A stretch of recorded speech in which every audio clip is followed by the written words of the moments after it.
But for those of you who want the short version, flock security, okay? This is clearly a huge issue for yours truly. I think that it's probably one of the most important issues that everyone needs to be discussing and everyone needs to be well informed about, especially before you go to the ballot box if you take that kind of thing seriously. And judging by the low turnout rates, most people are pretty much done with government, and who can blame them? But if you're going to try to do anything with elections, please, you need to be talking about the flock system. It needs to be the most important issue, in my opinion, right now in our history that you need to be asking questions about. But for those of you who want the short version, not just in the fictional city of Wartown, but all across the country, if you've been driving around and you've been seeing these black poles with cameras on them with a solar panel, and they're seemingly sporadically or randomly placed throughout your municipality or your city, this is what's called the flock surveillance camera system.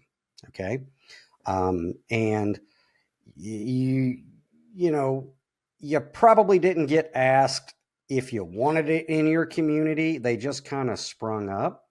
But to give you, the short version, this is an AI-driven system, a third-party company called Flock. They pitch this to your local cities and council people and mayors and police departments as a crime prevention tool.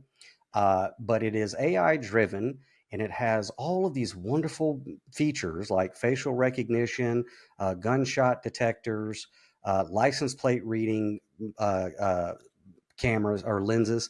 And it all hooks into an AI database where essentially every person who comes anywhere in the vicinity of these flock cameras, you are being tracked, traced, and databased by a third-party company that is running a subscription with your local city government to utilize this platform to do what they perceive to be crime prevention.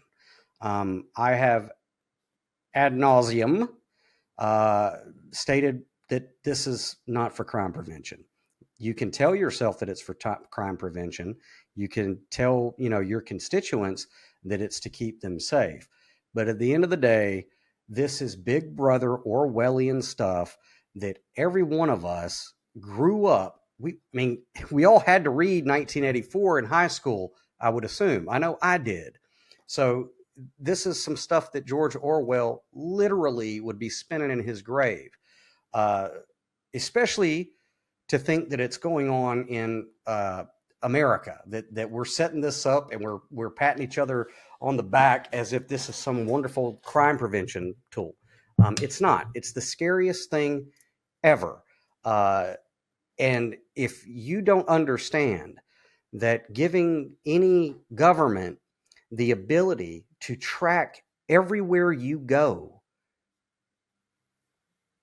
carte blanche, giving any government that ability, that much power, no matter how well intentioned, if you don't understand what a phenomenally bad idea that is, then there's no hope for trying to reach you on just common sense. Now, let me kind of try to simplify it and keep it simple as to why I'm just diametrically opposed to the flock system and call total bullshit on anybody trying to sell it to you like it's a good thing. You guys know I look at the Bill of Rights and the Constitution as sacred documents that were drafted by fallible men. However, just like all these fundamentalists around here in the South, the good Lord can use fallible men to write sacred text, right? I mean, that's what we tell each other in church on Sunday, right? That God used screwed up dudes to write, some divine scripture. It just happens to be my opinion. And again, I go into this more in Bonhoeffer and a mayoral race on the Johns Plantation. My personal belief is that the Bill of Rights is a very condensed version of the trial of Christ. Essentially, it was our founding fathers' way of making sure that the rights of the individual are protected against the mob. Okay. And so the Fourth Amendment this is where, not just here in the fictional city of Wartown, but all across the country where people are starting to push back against Flock, the main point that they're bringing up is this is Fourth Amendment violations. Okay. So let's take a look at the Fourth Amendment, and I'll tell you where I stand on it.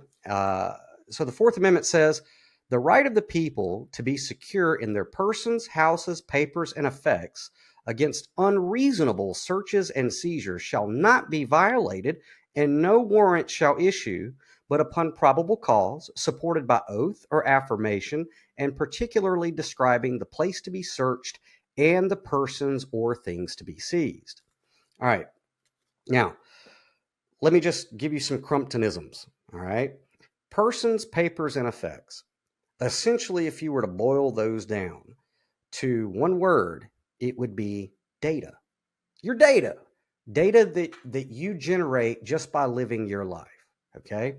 Now, I'll get into smartphones and things like that in a little bit, but privacy is such a sacred thing.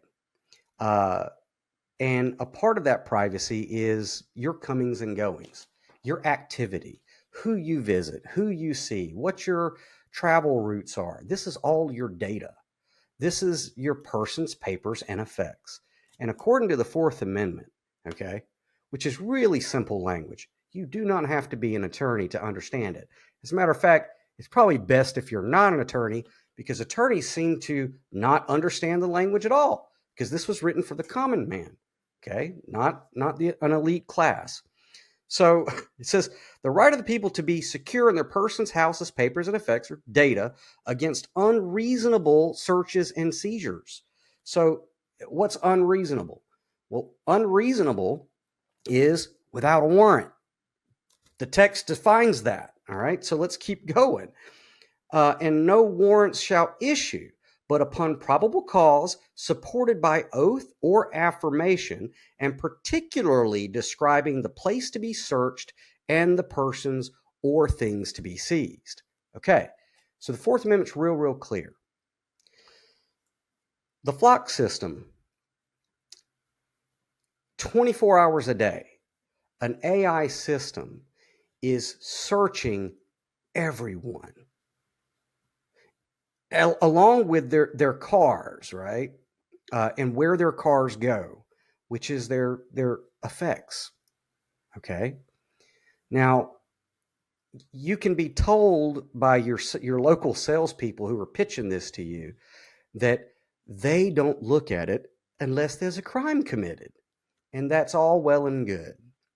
However, the AI system is continuously searching particular places and particular people with no warrant. Want to hear full episodes? Follow downloaded content on the platform of your choice. For exclusive articles, early releases, and members-only transmissions delivered straight to your inbox, subscribe to the DLC newsletter at downloadedcontent.com.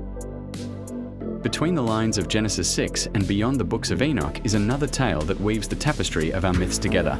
Then Came the Flood by Daniel Louis Crumpton. The Watchers have vanished. Judgment is coming. And one aging warrior must cross the ancient world to uncover the truth before the waters rise. Then Came the Flood, a novel from Daniel Louis Crumpton. Available now wherever books are sold. Downloadedcontent.com, where pneumatics go to play.